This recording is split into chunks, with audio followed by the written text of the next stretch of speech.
The Johnson Wax Program with Fibber McGee and Molly.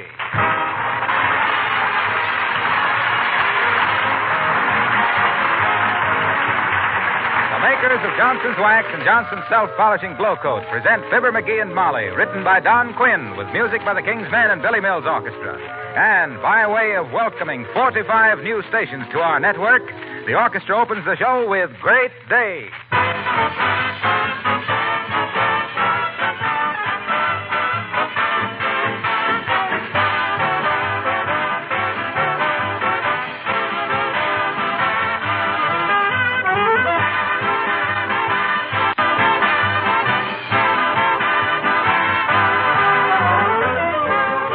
While I was trying to get to sleep, a thought came to me which I believe is worth passing along. We're right now in the middle of a salvage drive, as you of course know. A short time ago, we had a Save Your Fats campaign and another on Share Your Car. Well, the thought I had was just this, that because we have these drives, some of the people may get the idea that in between drives we can all relax. The truth is that all of us should keep in our minds all the time all the things we're asked to do. Don't hunt salvage today and forget it tomorrow. Put these things into your program every day. Salvage, save fats, save your tires, and take better care of the things you have. Incidentally, you'll find Johnson's Wax, with its 100 labor-saving uses, a great help in protecting your floors, furniture, woodwork, leather goods, and countless other things in your home.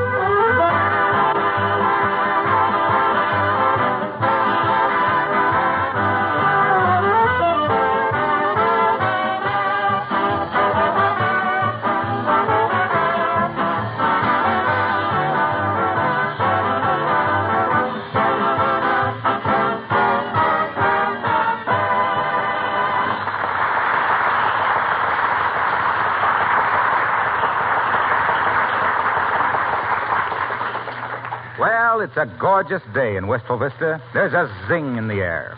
The autumn leaves are a riot of color. Just the kind of a day for a long walk in the crisp air and brilliant sunshine.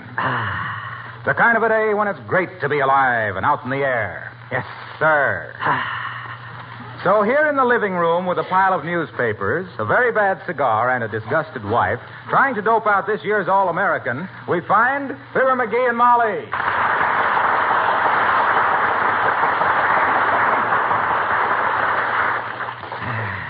Now, let me see.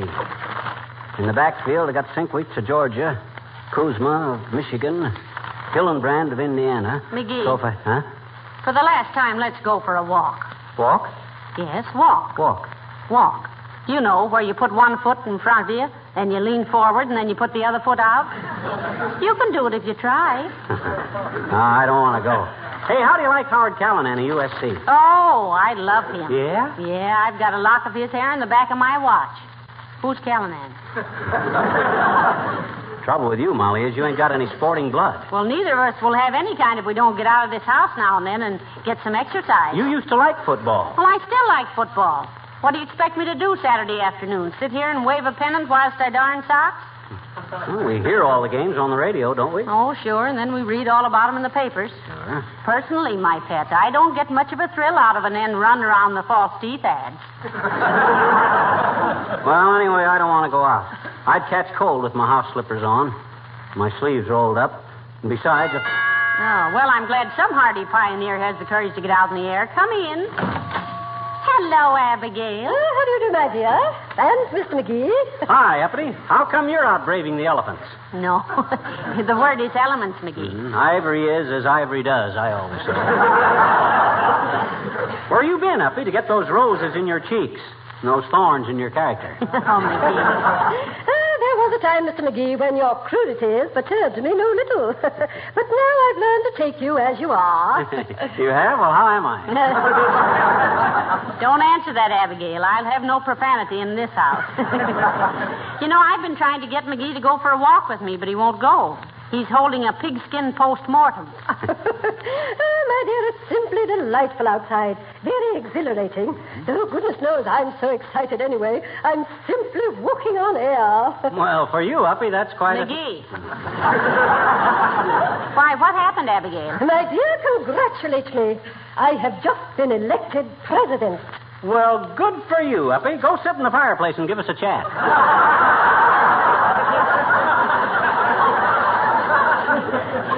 president of what, Abigail? President of the Children of the Mayflower. Well, heavenly days, the children of the Mayflower. I never knew the Mayflower had any children.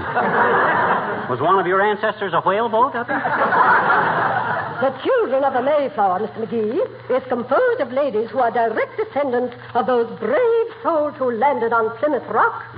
No wonder they named a chicken after Plymouth Rock. What with every old hen in the country trying McGee. Be a good boy and congratulate Abigail. Okay. Congratulations, Uppy. Thank you. You really deserve it, Abigail. I've often told McGee that anyone could look at you and know that you came from an old, old family.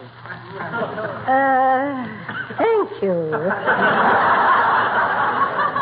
It is very difficult to obtain a membership in the Children, you know. That's so. Oh, yes, so few of us can trace our genealogy so far back. Ah, now that's a lot of barbecue sauce, Uppy. By this time, there ought to be 5 million descendants of people who come over on the Mayflower. Oh, really? Perhaps you are one of them, Mr. McGee. Well, so maybe I am. Say, maybe I am, too. Why, I never gave it a thought, Abigail. Now, it is easy to see, my dear, how little you appreciate the difficulties of tracing one's family tree. That is why being elected president of the Children was such a great honor. Really, I was quite carried away. How, in a 10-ton truck?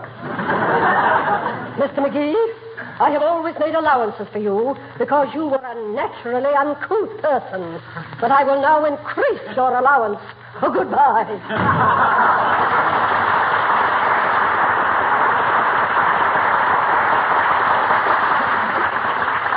Why do you always have to pick on poor Abigail? Oh, she burns me up with that blue blood mahula. Oh, forget it. She stood on the social register for so long she can't help being a little overheated. Well, to hear her talk, you'd think my family was brought over here by Frank Buck. I'll bet my ancestors go back as far as hers does. Yeah, but how can you prove it? Well, how should I have to... Yes, I can, too, prove it. And I'm going to prove it. How? I'm going right down to the public library right now and look up the McGees. Well, good for you. I'll go with you. It'll be a nice walk. I ain't going to walk. I'm going to take the streetcar. I'm not going to waste time proving to that prune-faced old guinea hen that a McGee is as good as Uppington. Where's my hat? Right in there. Thanks.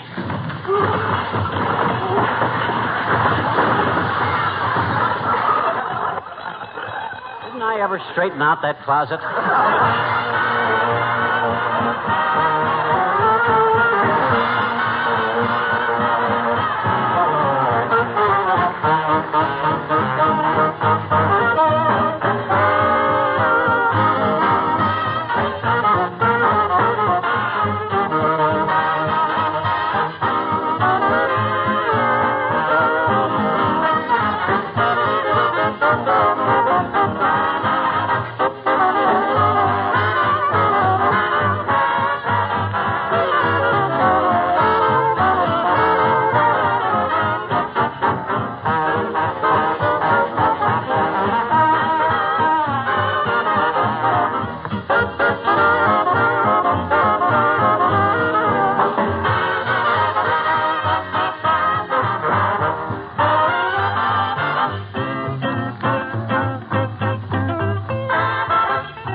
Haven't you got started down to the public library yet? No, I had to put that stuff back in the closet.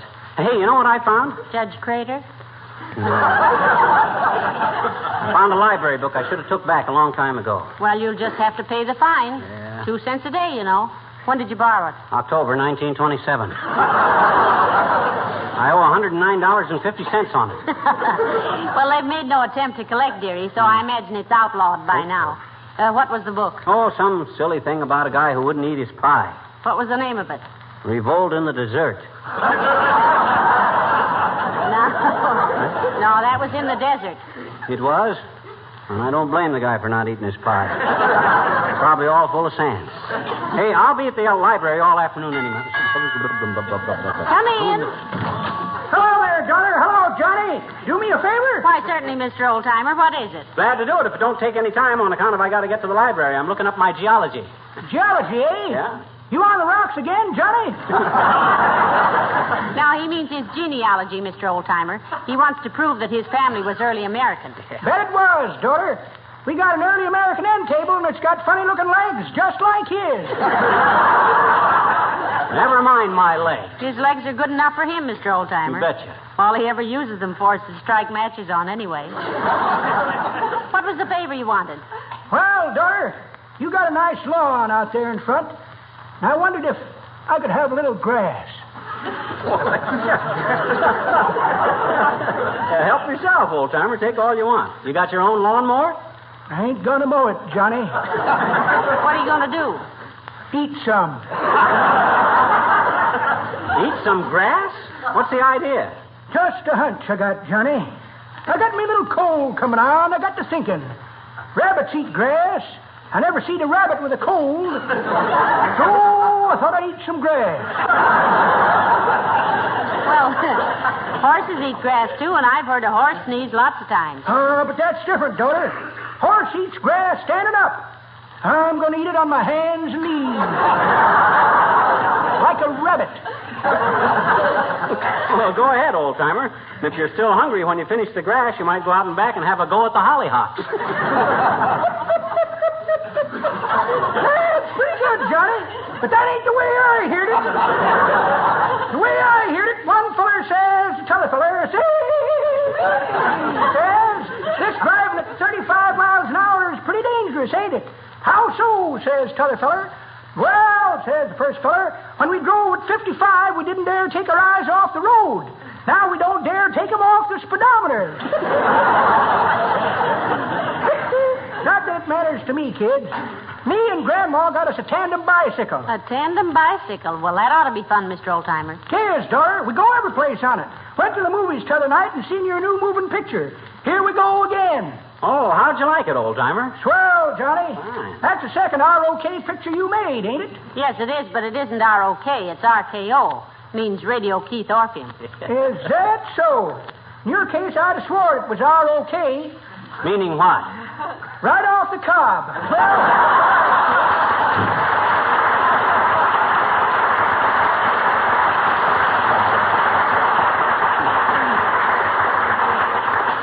He should talk about us being corny. It's guys like him wearing collars like that help cause the rubber shortage. Well, now, if you're going to the library, dear, you better get started. Okay, and I'll bet I come back here with a family tree that'll make Uppington's relatives look like enemy aliens. Oh, I rather doubt that, dearie. I've always heard she came from an old Southern family. Old Southern family, my clavicle. 5 jelly beans will get you 10 that she thinks Robert E. Lee was Gypsy Rose Lee's father. Nevertheless, notwithstanding, she showed me pictures once of her family's tobacco plantation. A likely story. The only tobacco her old man ever raised he found on the sidewalk.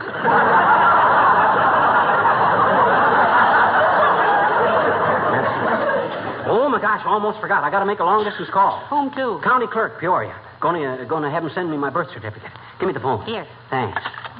Hello, operator. Give me Peoria, Illinois, county clerk. And hurry. Oh, is that you, Mert? Oh, my. How's every little thing, Mert? Tis, eh? What's that, Mert? Your sister that's engaged to that sailor? Sporting an anchor on her chest, huh? Heavens. Tattooed, McGee? No, carved on her hope chest. What's that, Mert? Well, keep trying, and if I ain't here, my wife will handle the call. Okay, Mert. You leaving now, dearie? Yeah, here I go, laughing and scratching. And if anybody comes... Hello, folks. Am I intruding? Not at all, Mr. Wilcox. Oh, hi, Harlow. I was just on my way to the public library. Going to look up my family tree. You know, he's doing it despite Mrs. Uppington, Mr. Wilcox. She was in here a while ago giving us that old Mayflower routine. Yeah, but I got her stopped. I've often heard my mother say we had an ancestor who was a sailor with Columbus. No, McGee. Huh? She didn't say that. She said your grandfather was a salesman in Columbus.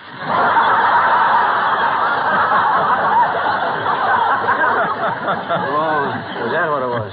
Well, I think genealogy is pretty interesting. My great-great-grandmother fought with George Washington. You mean she was in the Revolutionary Army? Oh, no, she was his housekeeper at Mount Vernon. And she fought with him about tracking mud in on her kitchen floor.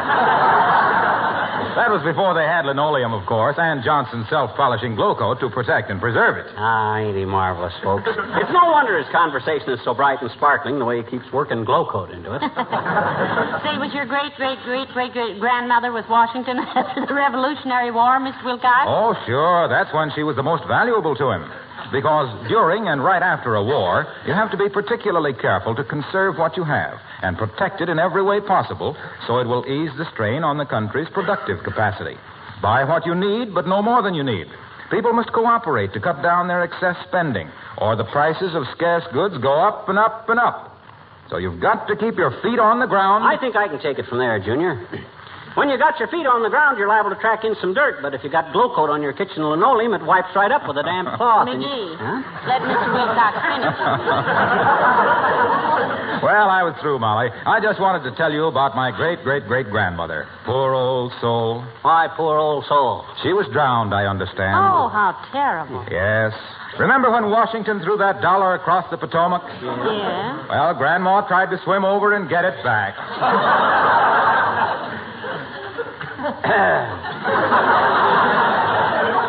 You going past the library, Junior? No, I'm not, Fibber. Sorry. And say, when you start looking up your family tree, be careful. Why, Mr. Wilcox? One of his ancestors might hit him on the head with a coconut. Well, I'll be seeing you.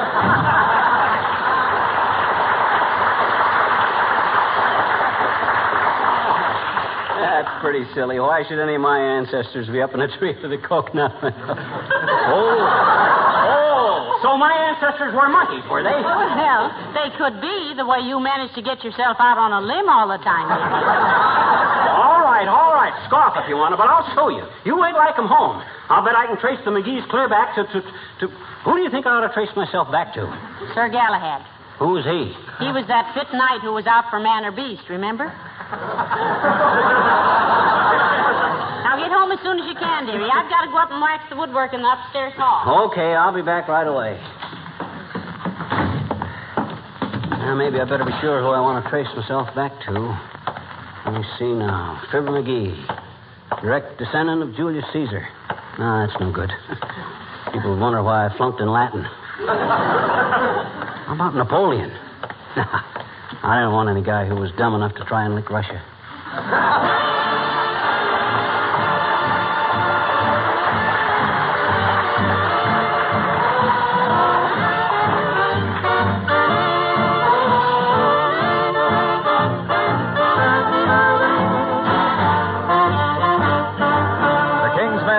It ain't necessarily so.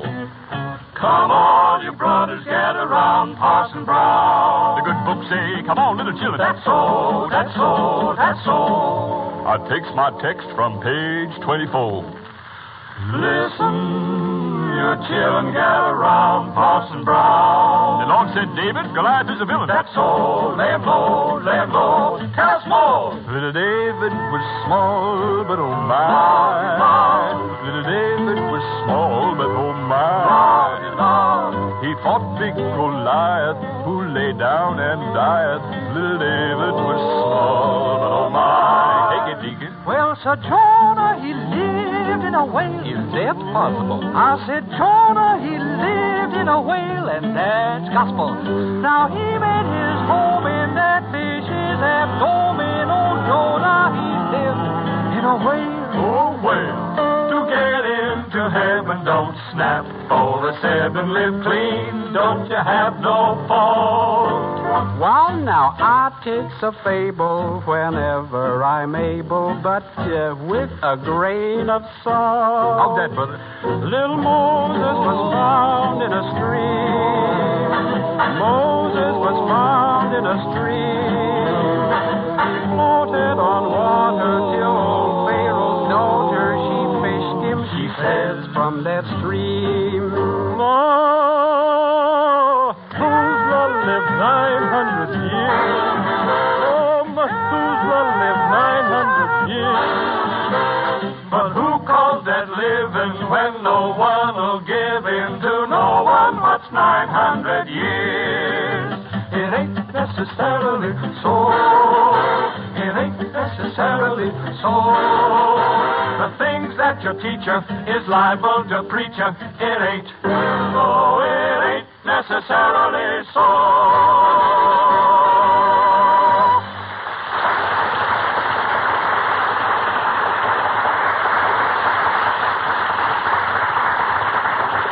Well, McGee, what'd you find out at the library? Oh, nothing.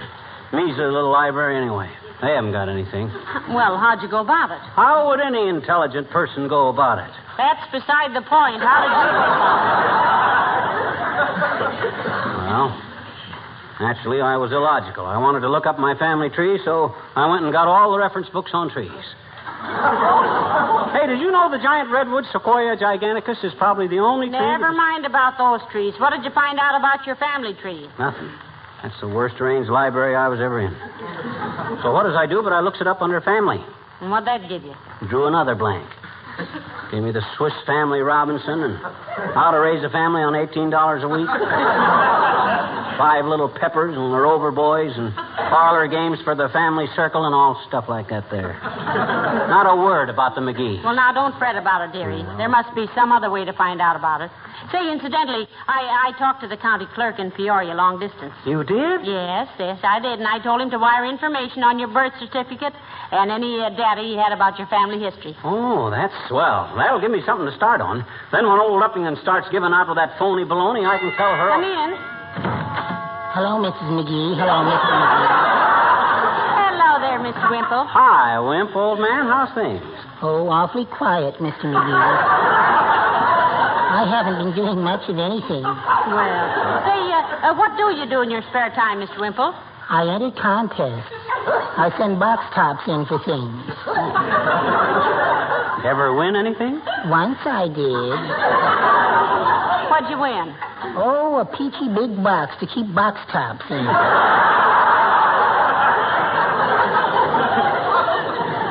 Then, of course, I write a lot of greeting card verses, too. Oh, and how are the greeting cards going, Wimp? Oh, just fine, Mr. McGee. I just finished one this morning. Well, how does it go? It goes, I know 3 Dorothys here in town, Dorothy Smith and Jones and Brown, who chanced in the USO to meet a handsome sailor from the fleet, who won their hearts and won their hands, then sailed away to foreign lands. And when he comes back, I bet we'll see 3 dots in a dash for victory.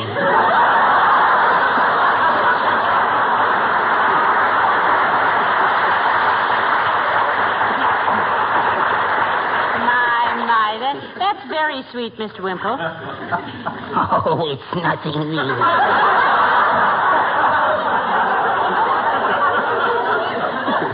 Well, how'd Sweetie Face like it? Oh, she isn't quite well enough for me to read to her yet, Mr. McGee. Well enough. Is she sick, Mr. Wimple? No, she was in a little accident. Oh. You see, we visited one of the camps where Sweetie Face is teaching jiu-jitsu to the Marines. And... Did I say something funny? No. What happened? She tried to flip a ride on the front bumper of a tank. Go on. Those big tanks don't have any bumpers. That's what the man with the steam shovel told her when he dug her up.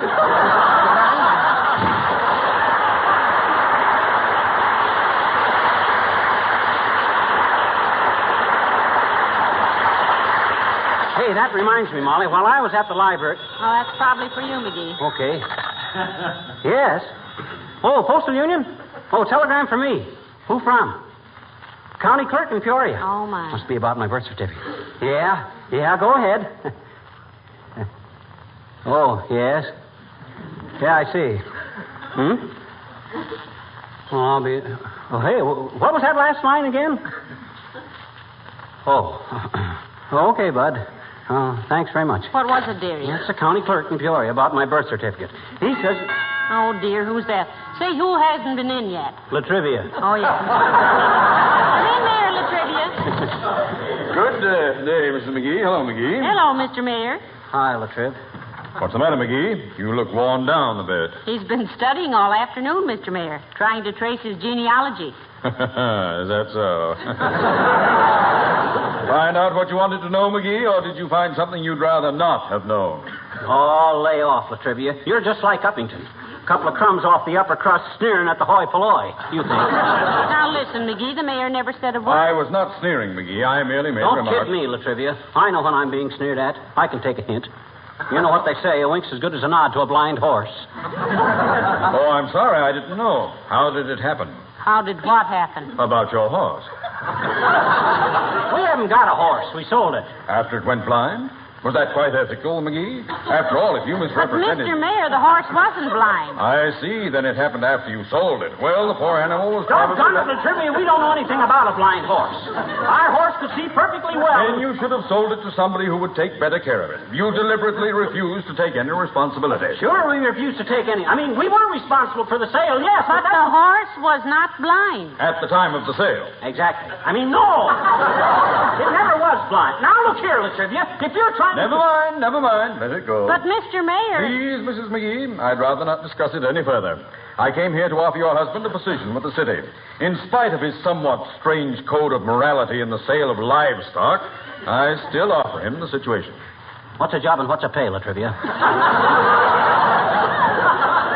Commissioner of Streets, and it pays $6,000 a year. Oh. I see. Well, thanks anyway, Latrivia, but I can't take it. McGee, what's the matter with you? If it's because of that horse business, McGee, I was only joking. It's got nothing to do with the horse, Latrivia. I just can't take the job. But, McGee, $6,000 a year, heavenly days. Say, I'll try and talk him into it, Mr. Mayor. The position must be filled immediately, Mrs. McGee. He must accept it or reject it now. Oh, I reject it, Latrivia. I can't take it. It wouldn't be right. Why not? Because I don't want to talk about it. I'm sorry, Latrivia. Oh, so am I, McGee. Good day. Good day, Mr. Mayor. McGee, what's the matter with you turning down $6,000 a year? It's ridiculous. No, it isn't ridiculous. It is ridiculous if you're the man they want. That's just it. I ain't a man. What? I'm not even a person. What are you talking about? That wire I got from the county clerk in Peoria about my birth certificate. Yes? Well, I don't know who you're talking to right now, but it ain't me. They got no records about me. I wasn't ever born.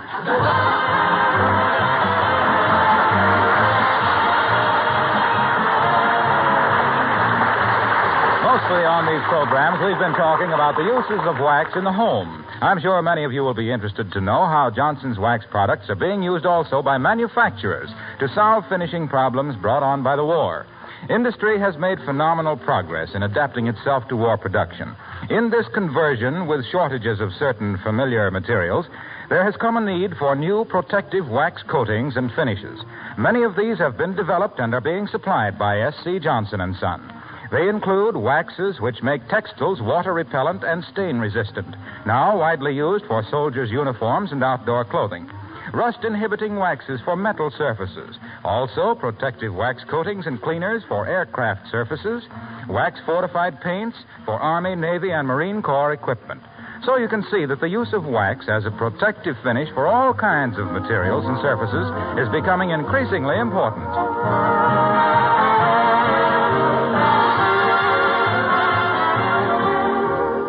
You know, Molly, I'll bet I could have traced the McGees clear back to the days of King Arthur. I'll bet Sir Galahad maybe was one of my ancestors. Who? Sir Galahad. Was he a bad knight or a good knight? A good night. A good knight, all.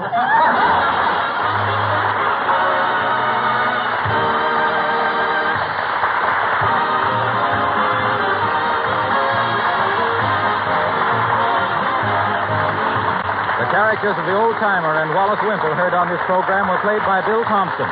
This is Harlow Wilcox speaking for the makers of Johnson Wax Finishes for Home and Industry, inviting you to be with us again next Tuesday night. Good night. This program reached you from Hollywood. This is the National Broadcasting Company.